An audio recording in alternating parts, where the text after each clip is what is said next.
Oke, satu, dua, tiga, open. Oke, sudah tag ya. Assalamualaikum warahmatullahi wabarakatuh.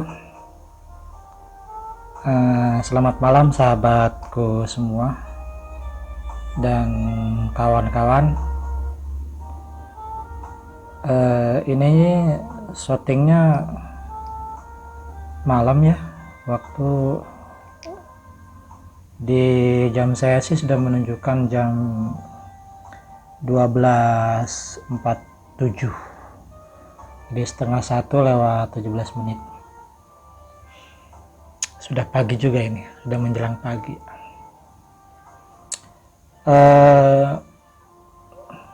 Tidak ada yang mau saya bicarakan sih sebenarnya. Saya ingin ngobrol atau sekedar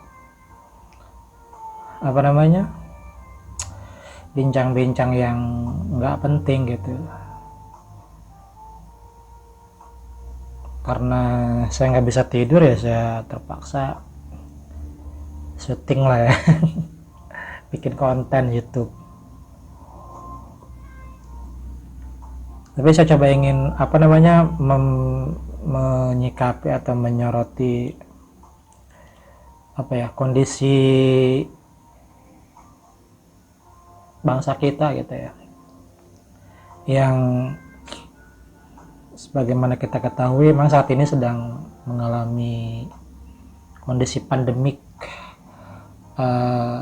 wabah virus corona gitu ya, yang sudah melanda negara kita dan juga beberapa negara, dan ya memang ini adalah wabah global gitu ya.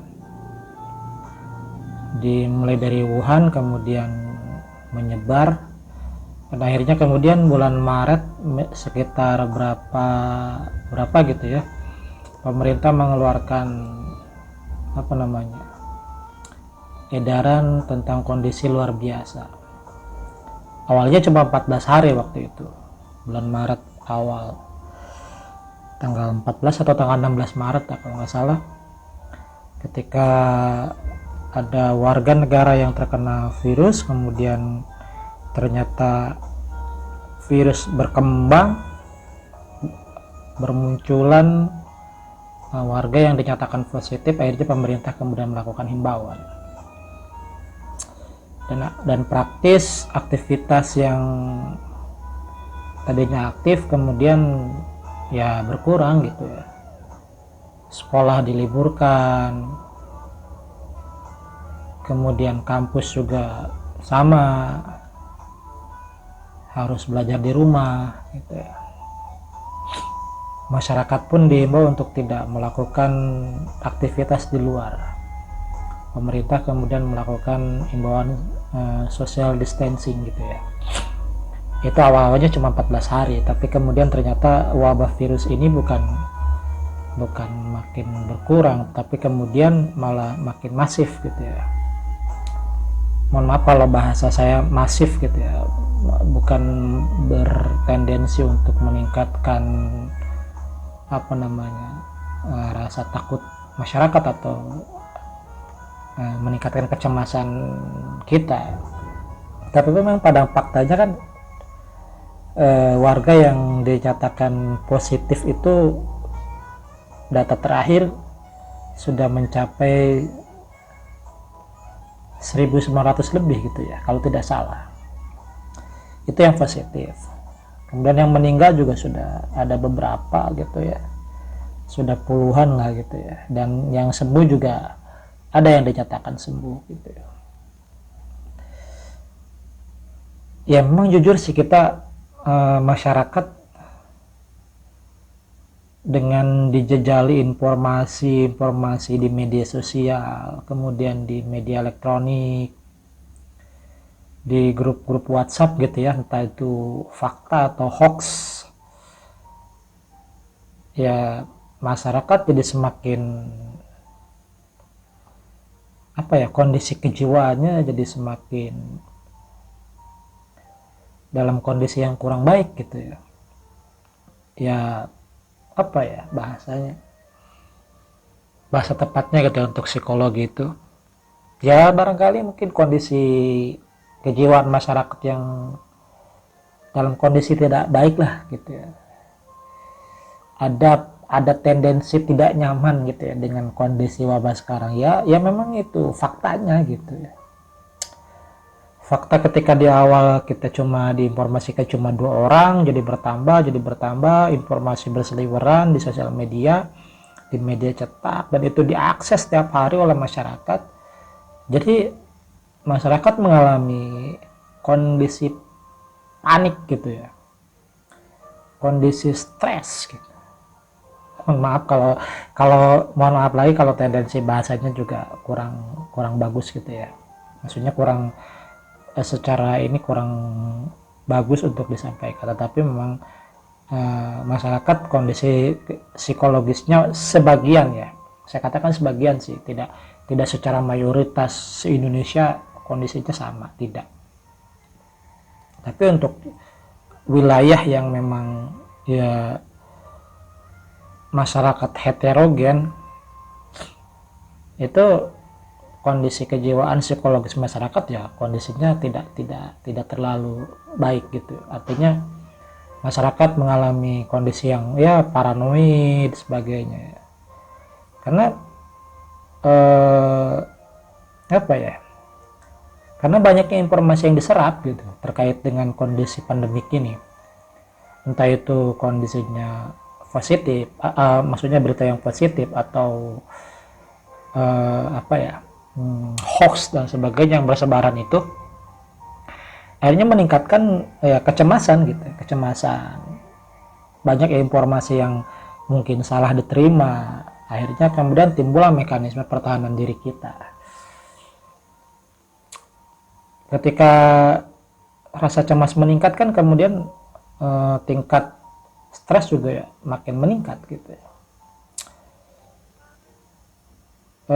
Apa ya, ada orang yang diberitakan batuk sedikit di sekitar kita gitu ya, batuk sedikit, flu sedikit, panas sedikit, meriang sedikit, wah dinilai virus gitu, dinilai kena virus corona dan harus segera dibawa ke rumah sakit atau di karantina dan sebagainya lah gitu ya. Ya memang ya faktanya begitu gitu. Kita tidak bisa memungkiri itu.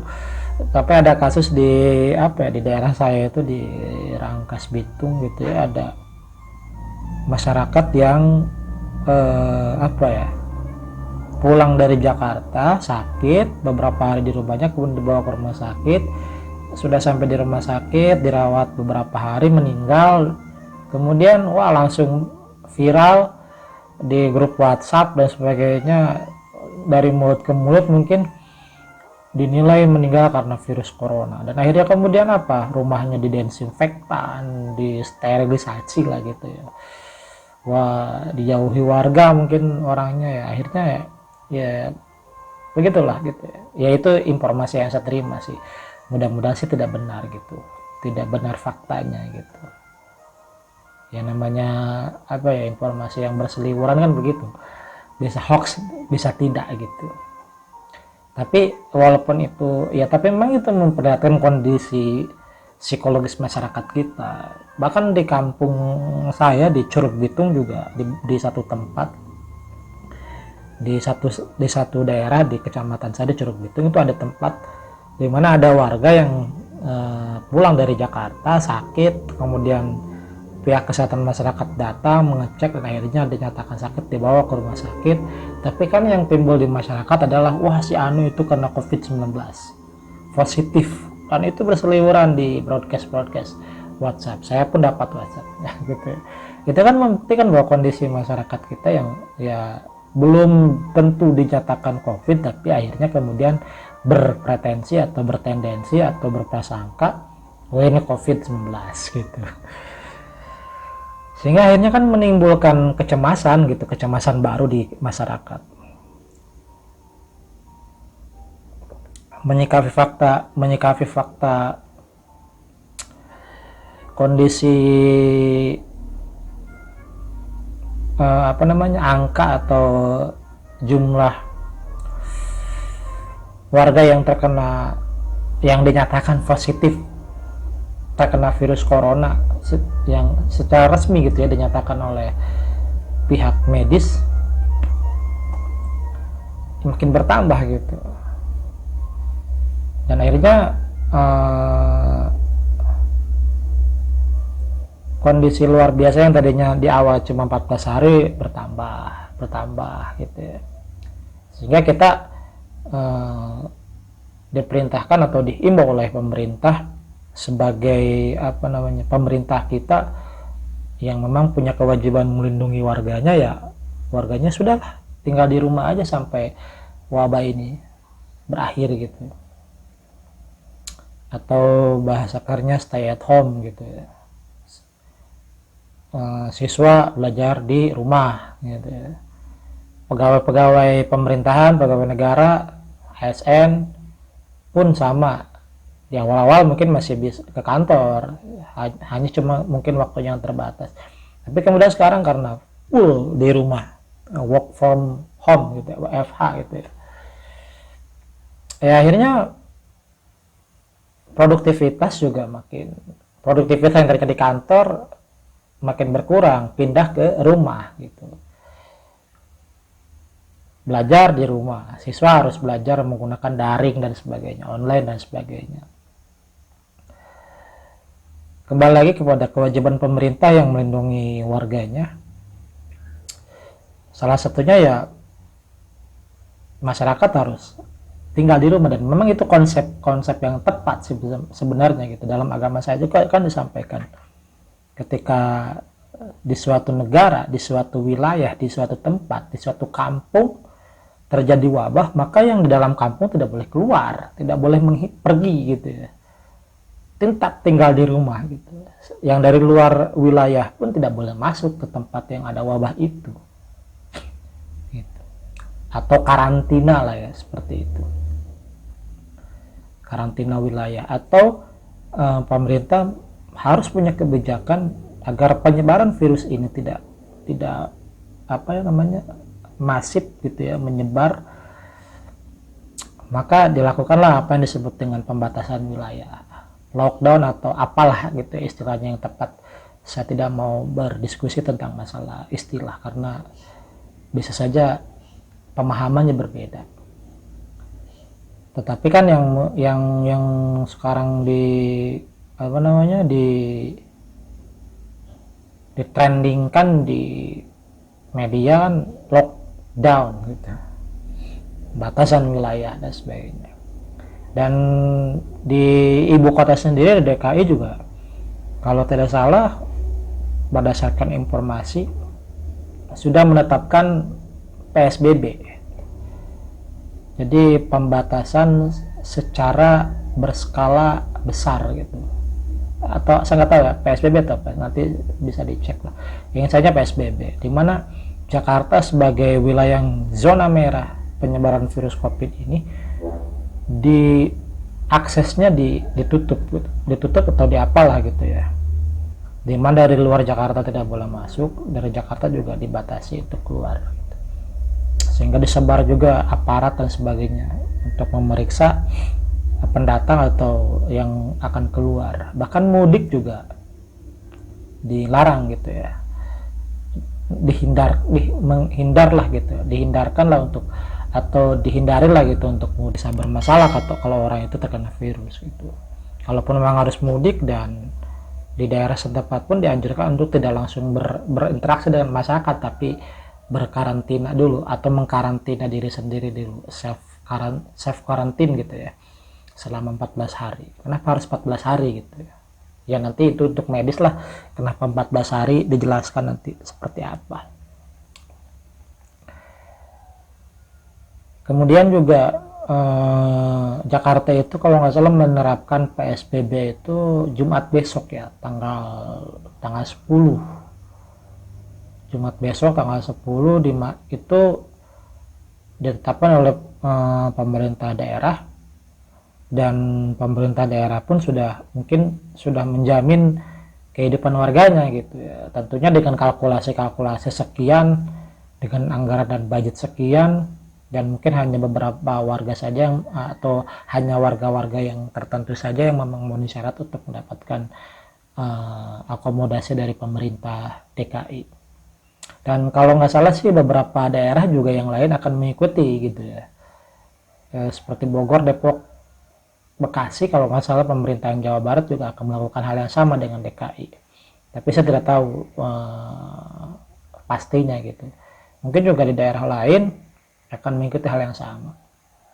Tangerang yang dekat dengan Jakarta berbatasan juga akan melakukan hal yang sama gitu. Istilahnya mungkin upaya pencegahan lah ya, upaya pencegahan orang luar yang masuk ke daerahnya untuk diperiksa dan sebagainya, agar penyebaran virus COVID-19 ini tidak terlalu bisa dicegah gitu.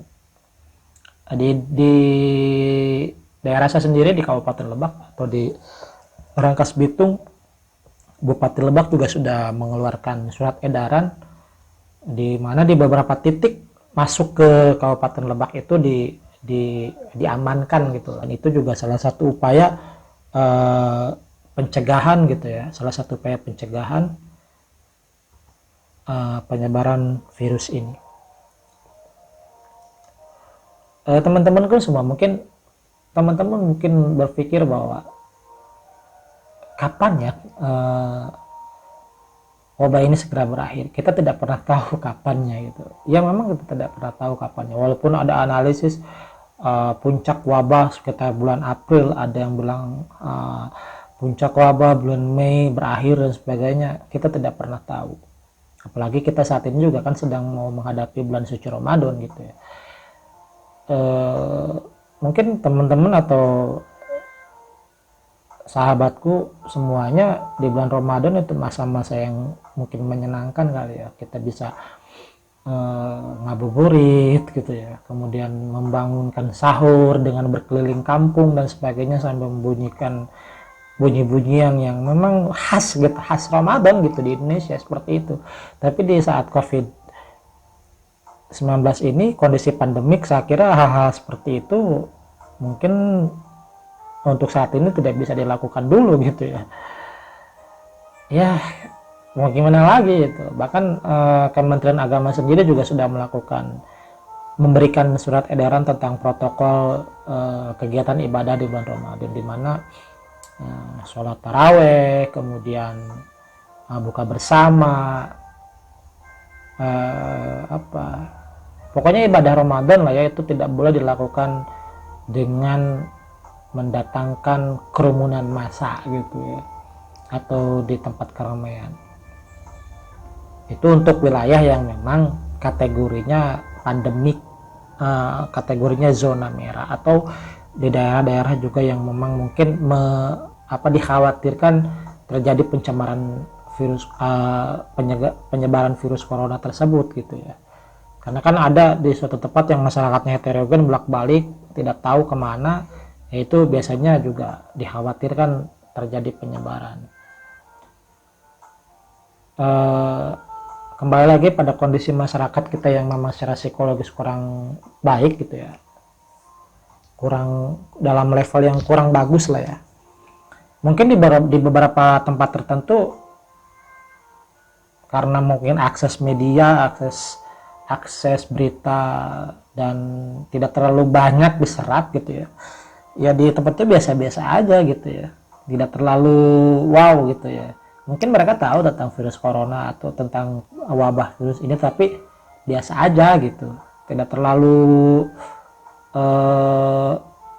ambil pusing gitu ya. Mereka biasa aktivitasnya, ya mungkin bekerja, ya mungkin ke masjid, ya mungkin sekolahnya aja yang enggak, karena itu kan secara nasional tidak dilakukan.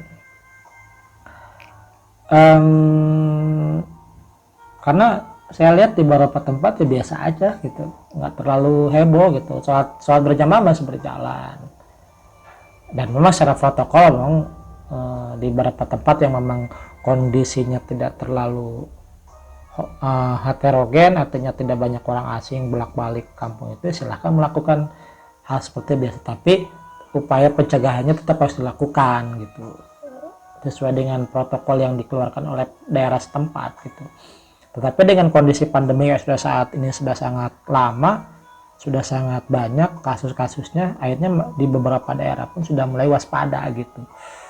Pemeriksaan, ada desinfektan dan sebagainya, kemudian yang lainnya gitu.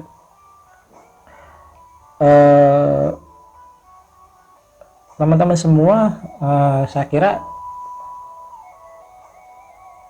satu hal penting buat kita sebenarnya adalah bagaimana kita mengedukasi masyarakat. Kekhawatiran kita boleh saja gitu, kecemasan, kepanikan, atau perasaan lain lah yang berkecamuk dalam pikiran kita tentang masalah pandemik ini. Tetapi bagi kita sebagai yang mungkin tanda kutip punya peran di masyarakat, itu harus berupaya mengedukasi masyarakat agar membantu pemerintah untuk mencegah penyebaran virus COVID-19 ini gitu ya. Udah jam 1 teman-teman semua. Aduh, ini ya cuma sekedar obrolan receh saja sih, nggak terlalu penting ya. Yang paling penting sebenarnya adalah bagaimana kita sekarang ini, ya tadi saya katakan, kita edukasi masyarakat. Dan kita juga berupaya untuk menerapkan imbauan pemerintah pada diri kita sendiri, social distancing, kemudian rajin cuci tangan, itu juga sampaikan ke masyarakat. Kemudian apalagi tuh, jaga pola hidup sehat gitu ya, olahraga agar meningkatkan imunitas kita, agar imunitas kita itu bisa membuat kita terbebas dari virus gitu ya. Karena biasanya virus kan menyerang imunitas yang kurang gitu. Ya saya nggak tahu ya, fakta-fakta itu mungkin medis lebih punya kapasitas menjelaskannya. Oke teman-teman semua, saya kira obrolan receh tidak bermanfaat ini bisa ya dinikmati lah kita. Saya coba, sebenarnya saya nggak ada maksud sih, tapi karena malam saya nggak bisa tidur ya, saya ambil kamera, saya coba videokan gitu ya, mudah-mudahan bisa dijadikan konten YouTube saya, karena YouTube saya channelnya masih baru, jadi belum banyak video yang saya upload ya. Walaupun awalnya saya coba buat channel itu untuk pendidikan gitu ya, atau untuk lainnya, tapi saya kira nggak terlalu harus terfokus pada satu hal gitu ya. Kalau teman-teman YouTuber yang lain kan mereka biasanya satu hal gitu ya, atau satu kreativitas masing-masing, satu hobi atau satu hal yang mereka tawarkan ke publik gitu ya. Mungkin ada yang memang food vlogger gitu ya, yang membahas tentang kuliner dan makanan dan sebagainya. Ada juga video atau YouTuber yang memang mengangkat lifestyle mereka, keseharian mereka, artis juga sekarang udah bikin YouTube gitu ya, bikin akun YouTube, bikin channel YouTube maksud saya. Ada juga yang mungkin channel YouTube-nya khusus di bidang review handphone gitu, atau otomotif dan sebagainya. Saya coba belajar dari mereka ya, saya lihatlah gitu ya, mereka cukup banyak subscribernya, jadi ya mereka sudah terkenal banyak gitu. Sementara kan saya baru nih, jadi ya belum jadi YouTuber yang sukses gitu ya, belum jadi belum banyak lah subscriber YouTube saya. Tapi mudah-mudahan teman-teman semua, channel saya ini bisa berkembang dan tidak hanya fokus pada satu hal gitu ya, tapi saya coba akan tidak hanya pendidikan tapi juga informasi yang lain, misalnya hiburan atau vlog-vlog receh seperti ini pun mungkin akan saya upload gitu ya, untuk mewarnai channel YouTube saya. Mudah-mudahan sih teman-teman suka gitu. Kalaupun nggak suka silahkan klik dislike, kalau suka silahkan like, kemudian di share ke teman-teman untuk sama-sama mensubscribe channel saya ini. Dan saya juga berterima kasih kepada teman-teman yang sudah menonton. Mudah-mudahan bermanfaat. Jangan lupa tekan tombol like, tekan subscribe, dan juga bunyikan lonceng notifikasinya teman-teman, biar teman-teman bisa dapat notifikasi tentang video baru saya gitu ya. Apa aja lah videonya, mau receh mau apa gitu, yang penting bermanfaat gitu. Dan saya sih sebenarnya pengen ada diskusi gitu ya, diskusi di kolom komen gitu ya. Nanti silahkan komen apa aja di kolom komen saya, nanti saya bikin permintaan bikin video ini. Insya Allah kalau bisa saya penuhi. Tapi sekali lagi bahwa karena ini channel YouTube baru saya, kemudian masih baru, belum banyak video juga, saya belum terbiasa editing video juga, jadi saya mengupload videonya apa adanya gitu, menggunakan handphone gitu, dengan kualitas suara yang juga nggak terlalu bagus, dengan kualitas gambarnya juga yang biasa aja.